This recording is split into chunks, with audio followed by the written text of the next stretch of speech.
അസ്സലാമു അലൈക്കും വറഹ്മത്തുള്ളാഹി വബറകാതുഹു.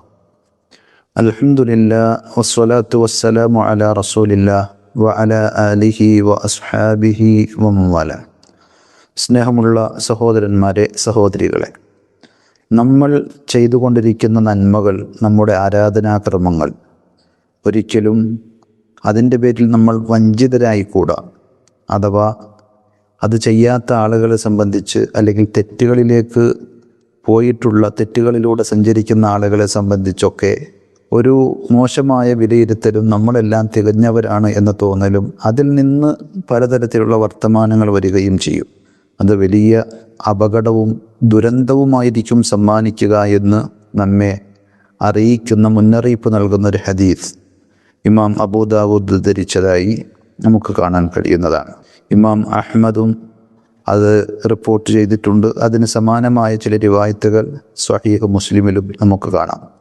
എന്താണ് എന്ന് ചോദിച്ചാൽ, അള്ളാഹുവിൻ്റെ പേരിൽ നിനക്കൊന്നും അള്ളാഹു ഒരിക്കലും പുറത്തു തരികയില്ല, നിന്നെ ഒന്നും അള്ളാഹു സ്വർഗത്തിൽ കടത്തുകയില്ല എന്നൊക്കെ പറയൽ അതീവ ഗൗരവമുള്ള കാര്യമാണ്.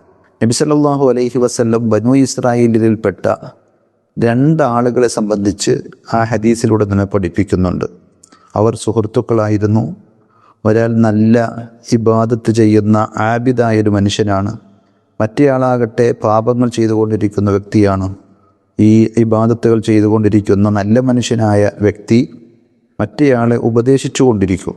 ആ ഉപദേശങ്ങൾക്കൊന്നും മറ്റേയാൾ ചെവി കൊടുക്കുന്നില്ല, അതിനെ വകവെക്കുന്നില്ല എന്ന് മാത്രമല്ല, ഒരിക്കൽ അല്പം രോഷത്തോടുകൂടി അയാൾ ചോദിച്ചു, അബുഇസ്ത അലയ്യ റഖീബ, എൻ്റെ മേൽനോട്ടക്കാരനായി, എന്നെ നിരീക്ഷിക്കാനായി നിന്നെ ഏൽപ്പിച്ചിട്ടുണ്ടോ? എന്നിട്ട് പറഞ്ഞു, ആ പരിപാടിക്ക് നിൽക്കേണ്ടതില്ല എന്ന രീതിയിൽ നന്മ ഉപദേശിക്കുന്ന, തിന്മ വിലക്കുന്ന ആളോട് കയർത്ത് സംസാരിച്ചപ്പോൾ നല്ല വ്യക്തി, ആരാധനകൾ ചെയ്യുന്ന നല്ല മനുഷ്യൻ പറയുകയാണ്, ഫഖാൽ വല്ലാഹി ലാ യഗ്ഫിറുല്ലാഹു ലക്, പടച്ചവൻ തന്നെയാണ് സത്യം, അള്ളാഹു നിനക്ക് പുറത്തു തരൂല, അല്ലെങ്കിൽ പുറത്തു തരാതിരിക്കട്ടെ എന്ന അർത്ഥത്തിൽ പറഞ്ഞു. അതല്ലെങ്കിൽ ലാ യുദ്ഖിലക്കല്ലാഹു അൽ ജന്ന, അള്ളാഹു നിന്നെ സ്വർഗത്തിൽ കടത്തുകയില്ല, കടത്താതിരിക്കട്ടെ, ആ രീതിയിൽ പറഞ്ഞു എന്നാണ്. ഈ 2 വ്യക്തികളെയും അള്ളാഹു പരലോകത്ത് കൊണ്ടുവരുന്ന രംഗമാണ് ഹദീസിൽ പറയുന്നത്. അള്ളാഹുവിൻ്റെ അധികാരത്തിൽ കൈകടത്തി സംസാരിച്ചതുകൊണ്ട് ഈ നല്ല മനുഷ്യനെന്ന് നമ്മൾ വിധിയെഴുതിയ ആളോട് അള്ളാഹു പറയും, അയാളെ നരകത്തിലേക്ക് ഇടുവാനും. ഹദീസ് ഉദ്ധരിച്ചതിന് ശേഷം അബൂ ഹുറൈറ റളിയല്ലാഹു അൻഹു പറയുന്ന ഒരു വാചകം കൂടി നമ്മെ ചിന്തിപ്പിക്കേണ്ടതാണ്. വല്ലദീ നഫ്സി ബിയദിഹി, എൻ്റെ ആത്മാവ് ആരുടെ കയ്യിലാണോ ആ പടച്ചറബ് തന്നെയാണ് സത്യം. ലതകല്ലമ ബികലിമത്തിൻ ഔ ബഖത് ദുനിയാഹു വ ആഖിറതഹു, ആ മനുഷ്യൻ ഒരു വർത്തമാനം പറഞ്ഞുപോയി, സംസാരിച്ചു അയാൾ, അത് അയാളുടെ ദുനിയാവിനെയും ആഖിറത്തെയും നശിപ്പിച്ചു കളഞ്ഞു.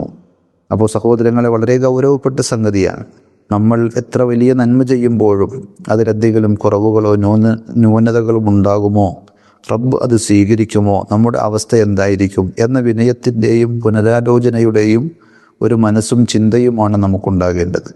അതല്ലാതെ നമ്മൾ നന്മകൾ ചെയ്ത, ഇബാദത്തുകൾ നിർവഹിച്ച് നമ്മൾ കൊള്ളാവുന്നവരും അതിൽ വീഴ്ച വരുത്തിയ, അതല്ലെങ്കിൽ ശരിയായ രീതിയിൽ നിർവഹിക്കാത്തവരും ഒക്കെ മോശക്കാരും എന്ന രീതിയിൽ വരുമ്പോൾ ഒരുതരം അഹന്തയും അഹംഭാവവും ഒക്കെ നമ്മുടെ മനസ്സിൽ കരുപിടിക്കുകയും അത് സ്വാഭാവികമായും ഇത്തരം വർത്തമാനങ്ങളിലേക്ക് നമ്മളെ കൊണ്ടുവന്നെത്തിക്കുകയും ചെയ്യും. പിശാചിൻ്റെ ഈ കെണിയെ നമ്മൾ തിരിച്ചറിയുക. അള്ളാഹു നമ്മെ എല്ലാവരെയും കാത്തുരക്ഷിക്കുമാറാകട്ടെ. വിസ്ഡം ഇസ്ലാമിക് ഓർഗനൈസേഷൻ അവതരിപ്പിക്കുന്ന നേർവഴി എല്ലാ ദിവസവും ഏതാനും മിനിറ്റുകൾ സാമൂഹിക, വൈയക്തിക, കുടുംബരംഗങ്ങളെ വിശകലന വിധേയമാക്കുന്നു. അറിയുക, അറിയിക്കുക. നേർവഴി. Peace Radio. Tune to reality.